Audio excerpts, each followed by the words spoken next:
to finally meet you, Raven. Raven, what's this about? Hallie, it's about our little baby's marriage. Raven, I see. What's your plan about the party? Hallie, that's great. I want to ask, how are you? Raven, mending and moving on fine. Hallie, that's good. Hallie then stood up then. Raven, Hallie? Hallie, you looked like you needed to calm down. Raven, I wished I met you instead. Hallie, little Dawn will forever be lost in our lives, Raven, Hallie, sometimes there are some good that comes from something bad that happened. You may have been hurt, but you gave that boy a home, a future, and more importantly, love. I can't imagine where or what could have been if that boy never met you. Raven, I'm afraid to even imagine it. Hallie, you may have dropped the ball when it came to you, but you more than made up for it. So stop worrying too much. Raven, alright. Hallie, good.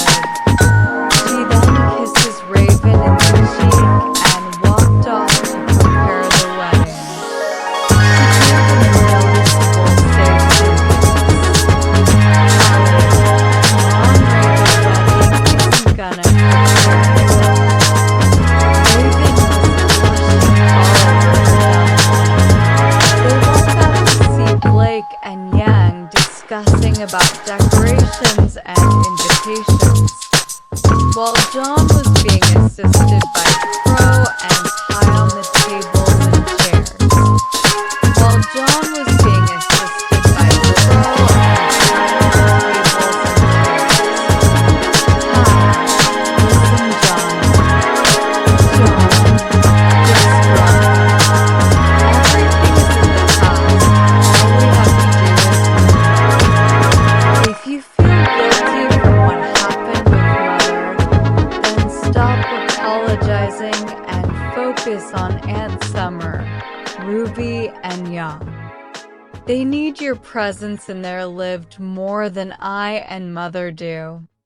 Ty tried to answer, but ultimately he conceded that he's right. Ty, yeah. Crow, since we're here bearing our hearts out, I need to say this. John and Ty looked to him. Crow, I'm sorry, kid, about Amber.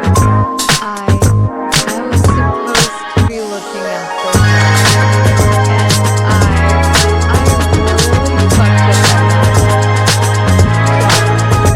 John, let me stop you right here. You were all deceived by that young thing. What happened to her was not your fault, and she wouldn't blame you for it. Let's just stop. Every one of those bastards are dead. And finally, in so many years of Ashvin's work, can we at least be happy? The two adults just not feeling that any burden is firmly on their shoulders. They then dropped the gloomy mood and continues to prepare as Gyra joins in with some booze to take the edge off. Note, I do not condone drinking. This is just a stereotype for guys, especially Crow.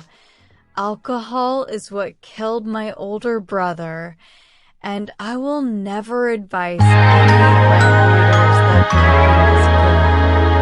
Raven joined Callie and Summer, who were helping Blake and Young pick wedding gowns. A few moments later, a commotion was going on at the guy's side that caught the girls' attention.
Bro, we just drank.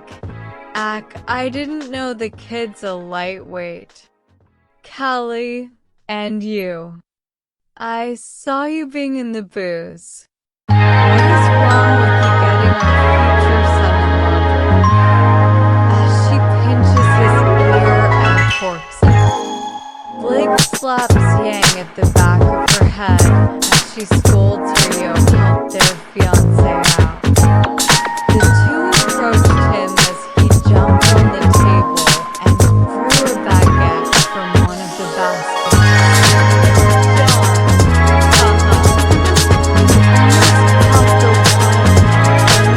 Captain John said, "Blake, get down your food.